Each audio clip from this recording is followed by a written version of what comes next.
Hi, this is Barry Schwartz from the Search Engine Roundtable. This is the weekly Search Buzz video recap. Today is Friday, July 16th, and this is the news we covered over at the Search Engine Roundtable at seroundtable.com over the past week. We're broadcasting this live. We'll hopefully have some questions from the people watching live right now. There are about 15 or so people watching this live right this second. Hopefully that will grow, and we'll get some questions. Anyway, the big news this week is not Google related. I think it's more Yahoo related. Today I posted information from an email I got from Yahoo this week that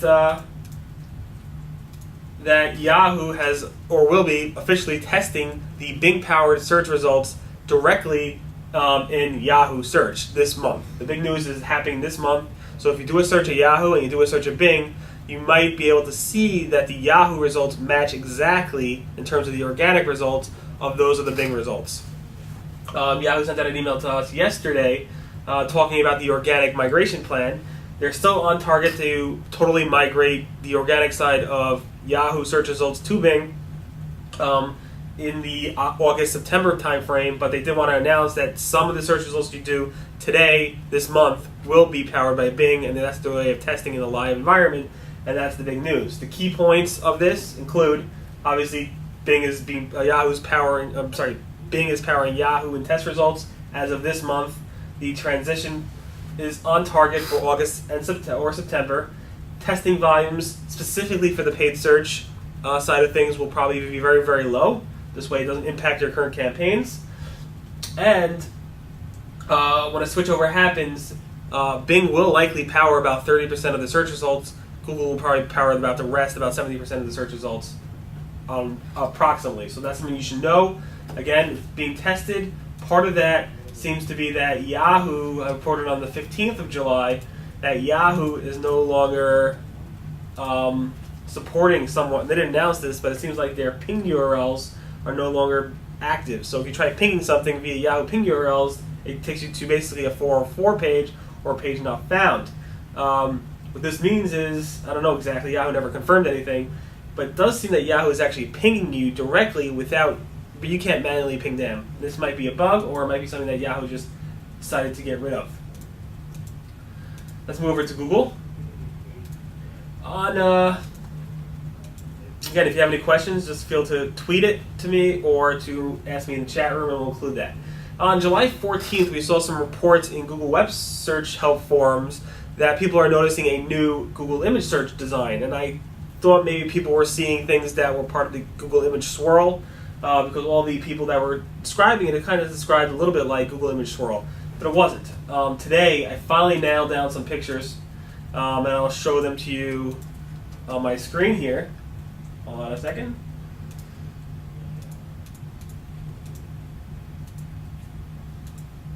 So you should be able to see my screen now.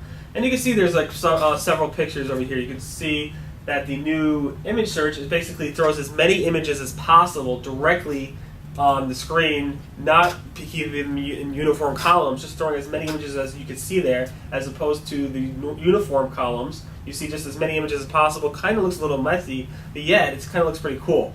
And supposedly as you scroll through the page, either right, left, or downwards, Google will dynamically insert more and more images that match that query.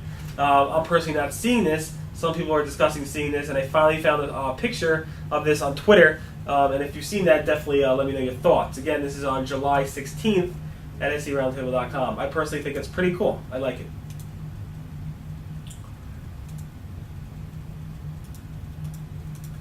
The next topic is Google has confirmed a bug where they are not sending refer data for all queries. Matt Cutts, there's a thread over at Webmaster World with people complaining about this on July 12th, July 13th. We posted about it, and the complaints are basically saying, I'm seeing refer data, but it's not saying what type of keyword data is coming from Google or anything. It's just showing me traffic coming from Google, but not any refer data in terms of search queries and stuff like that.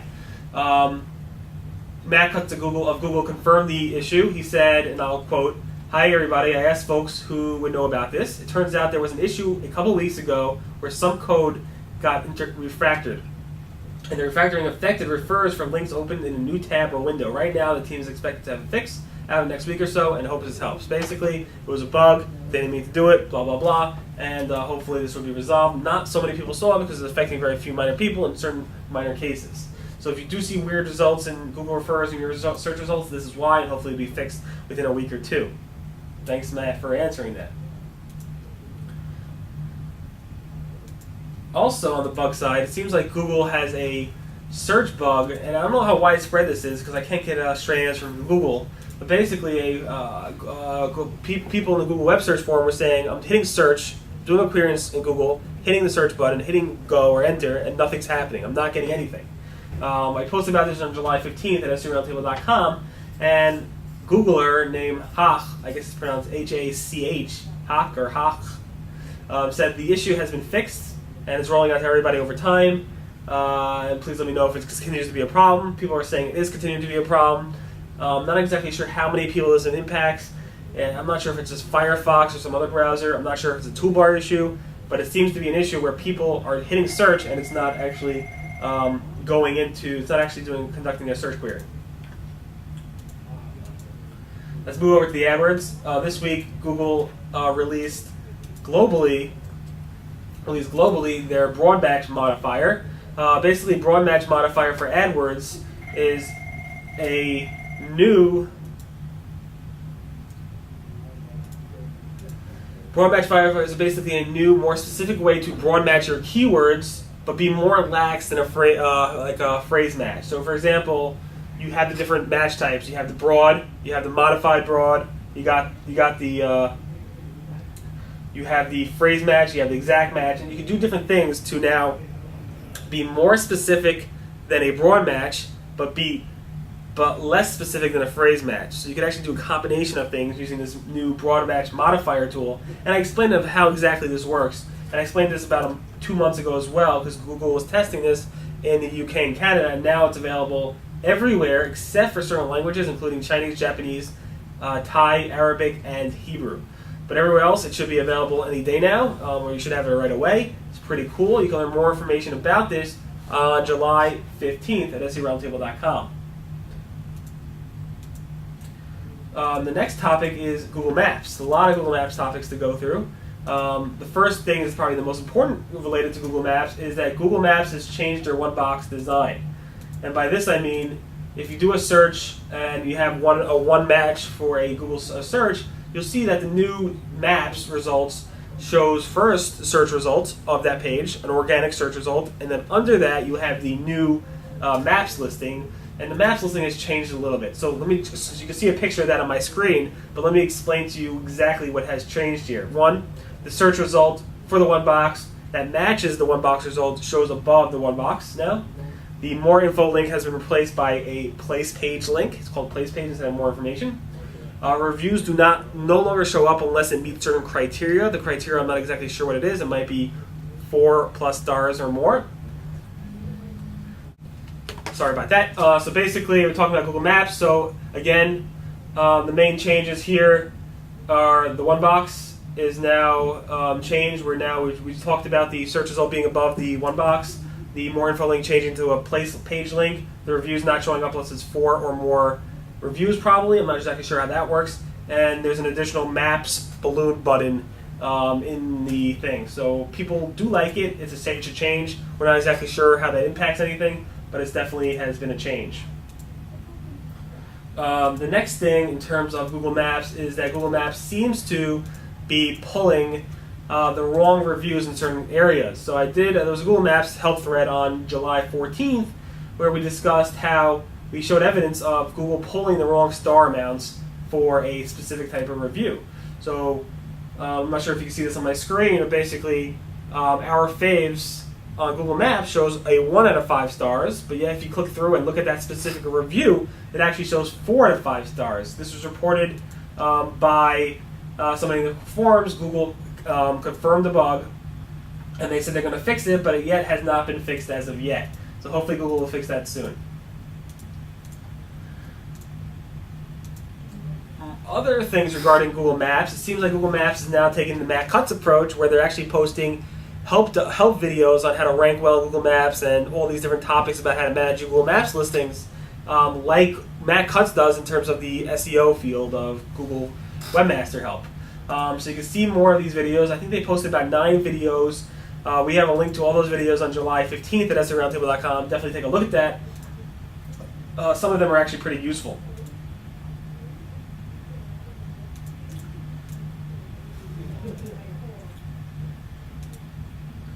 There's an interesting scam going on in terms of Google Maps.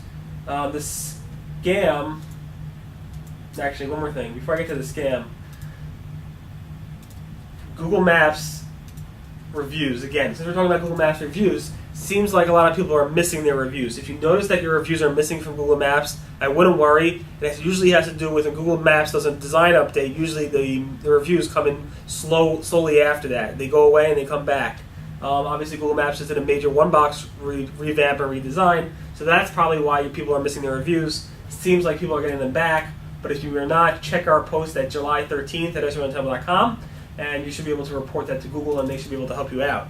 Also on Google Maps, there's some type of scam going around right now where, back when Google renamed Google Local Business Center to Google Places, Google released also a program called the Google Business Photo Program, which basically has Google come to you for free, take pictures of your business, which are included then in Google Maps. When you go into Google Maps and do street views, they're actually included in there. The main thing is it's free, it shows off your business, and enhances your place page, obviously. But some people are getting scams. They're actually some people are seeing that they're getting emails from people that are pretending to be Google saying, if you pay us like $500, we will come to your office, take pictures, and include them in Google Places. It's free. You don't need to pay anybody for that. You don't have to pay Google for that. You don't have to pay anybody. You can pay if you want. And anybody can upload their own pictures to Google Places, but there's no reason somebody saying they're from Google to actually charge you for that, because this is a free program, and it seems to be some type of scam going on. So don't fall for that scam, and let your friends know. There was an interesting SEO thread over at Webmaster World. Basically what this thread did was it looked at different types of sites that were getting hit by Mayday. Obviously, the Google Mayday update affected long tail queries for sites that don't have very good, don't have high quality deep pages.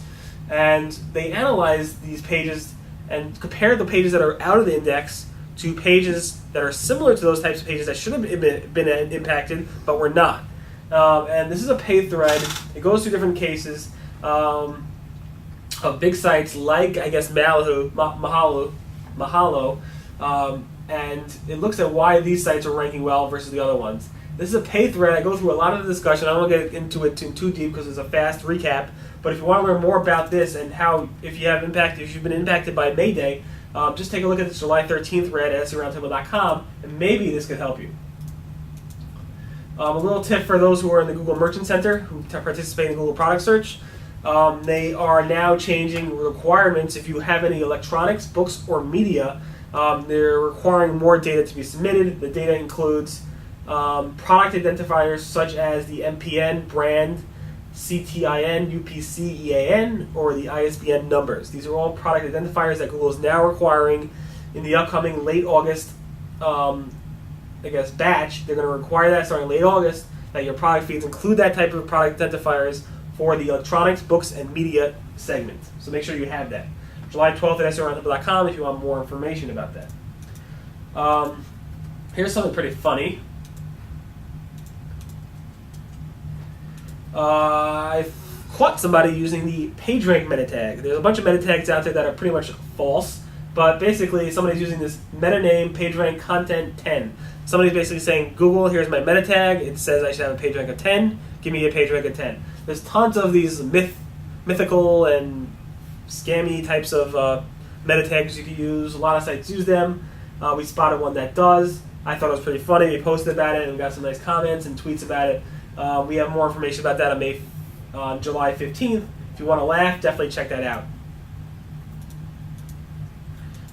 Since this is a YouTube video, this is going to go on YouTube soon. YouTube has pretty much had a major outage on July 14th. It started early in the morning, and it lasted throughout the day.